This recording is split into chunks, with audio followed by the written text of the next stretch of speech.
55 seconds. To you and me, that's nothing. Barely a minute. Gone in the blink of an eye. But for Niki Lauda, those 55 seconds stretched into eternity. 55 seconds where a Formula One champion was trapped inside a burning Ferrari, fighting for his life. 55 seconds that scarred him forever, yet made him immortal.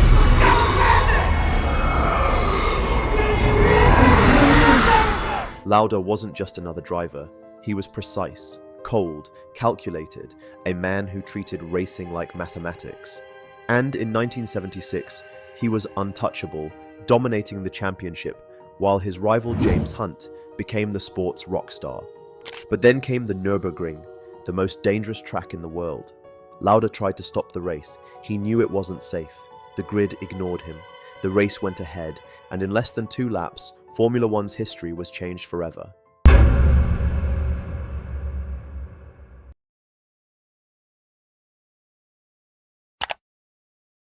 The 1976 season wasn't just a championship fight. It was a clash of 2 completely different worlds. On one side stood Niki Lauda, precise, relentless. A man who treated Formula One like an engineering problem waiting to be solved. Every corner was studied, every setup optimized, every decision calculated. To him, racing wasn't about flirting with danger. It was about removing it, minimizing risks, eliminating mistakes, winning through perfection. On the other side was James Hunt, everything Lauda wasn't. Charismatic, unpredictable, adored by fans and media alike. Hunt lived life at full throttle, the parties, the headlines, the recklessness. On track, he wasn't afraid to gamble with his life if it meant crossing the line first. He was chaos, Lauda was order, and that contrast electrified Formula One. But by mid-season, the contrast didn't matter. Lauda was untouchable. His Ferrari wasn't just quick, it was dominant. He was racking up wins, pulling further ahead of Hunt in the standings. By the time the circus rolled into Germany, Lauda's lead looked insurmountable. Another title for Ferrari seemed all but locked in, but there was one thing even Lauda couldn't calculate. Couldn't control, couldn't outthink. The Nurburgring, a track so dangerous it was already legendary. And Lauda knew, deep down, that this place could change everything. The Nurburgring Nordschleife, fast, technical, and unforgiving. A monster of a circuit, 14 miles long, with over 170 corners, twisting through Germany's Eifel Mountains. Drivers called it the Green Hell, and for good reason. If something went wrong here, there was no quick rescue, no easy escape. Lauda knew it better than most. He respected the danger, but feared the lack of safety. At 14 miles long, no marshals, medical crews, or fire trucks could cover the track in time. If you crashed here, you were on your own. So before the race, Lauda took a stand. At a meeting with the Grand Prix Drivers Association, he argued the obvious. The track was too dangerous for modern Formula One cars. The barriers were weak, the fire engines under-equipped. In Lauda's cold, rational view, racing there was suicide. He called for a boycott, but the grid voted him down. Many drivers thought he was exaggerating. Others didn't want to give up an iconic venue. James Hunt wasn't backing out either, so the race went ahead. And Lauda, despite his warnings, strapped himself in. He had a championship to defend. And if no one else was backing down, neither was he. August 1st, 1976, the German Grand Prix at the Nürburgring. Lauda lined up on the grid in second place, fully aware of the risk. A light rain before the start split the grid on tyre choice. Lauda went for wets. It was the wrong call.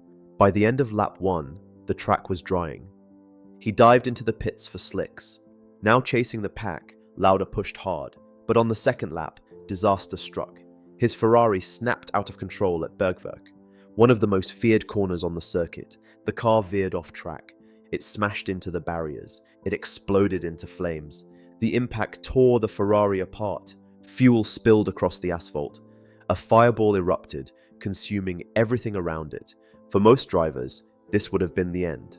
But Lauda was still trapped inside, fighting for his life. Then came the chaos. Another driver, Brett Lunger, slammed into the wreck. The fire raged. Seconds ticked by. Lauda was helpless, pinned in his seat, choking in the smoke. No marshals were close enough, No fire trucks could reach him. And for 55 eternal seconds, Lauda's life hung by a thread. What happened next was heroic. With no safety crew in sight, fellow drivers Brett Lunger, Harold Ertl, and Arturo Merzario leapt into the fire. Merzario knew the Ferrari harness. He fought through the smoke and flames, burning his arms as he tried to unclip it. Lauda thrashed in agony, then went limp. Only then could Merzario drag him out. Lauda was burned, broken, and barely alive. The helicopter rushed him to hospital.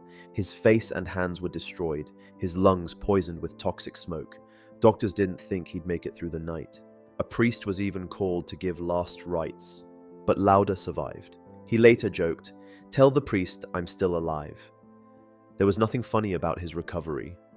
His face had to be rebuilt. His lungs drained of filth. Every breath was torture. Every day was a battle. Most drivers would never return. Lauda demanded too. 33 days later, still wrapped in bandages, he was back in a Formula One car. At Monza, Ferrari's home race, the paddock couldn't believe it.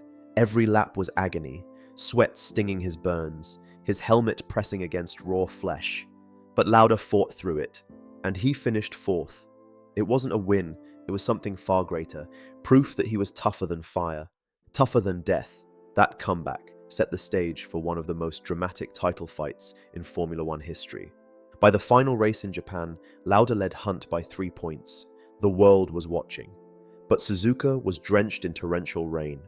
The track was a death trap.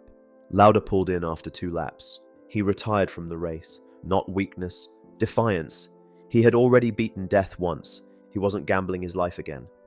Hunt finished third. He won the championship by a single point. But Lauda, he left Japan as the ultimate victor. Survival meant more than any trophy. The very next year, Lauda won the World Championship again. In 1984, he won his third by half a point. His story became legend. It inspired the 2013 film Rush. It reminded the world what Formula One drivers risk every time they step into the car. Even after retiring, Lauda never left the sport. He mentored, managed, and helped build Mercedes into a dominant force. By the time he passed away in 2019, Lauda was more than a driver. He was an icon, a survivor, a reminder that the greatest victories don't always come from a checkered flag. Sometimes they come from standing up, scarred, broken, and refusing to be beaten. Niki Lauda's crash at the Nurburgring wasn't just another racing accident. It was a reminder of how dangerous Formula One once was, a sport where courage and survival mattered just as much as speed. Lauda's story showed the world that being a champion isn't just about winning titles. It's about resilience. It's about coming back when no one believes you can. And it's about proving that sometimes the greatest victory is simply surviving. Thank you for watching. If you enjoyed this story and want more moments from Formula One history, make sure to subscribe. There are so many untold stories of bravery, tragedy, and triumph in this sport, and we'll keep bringing them to life. Until next time, stay safe, and we'll see you in the next video.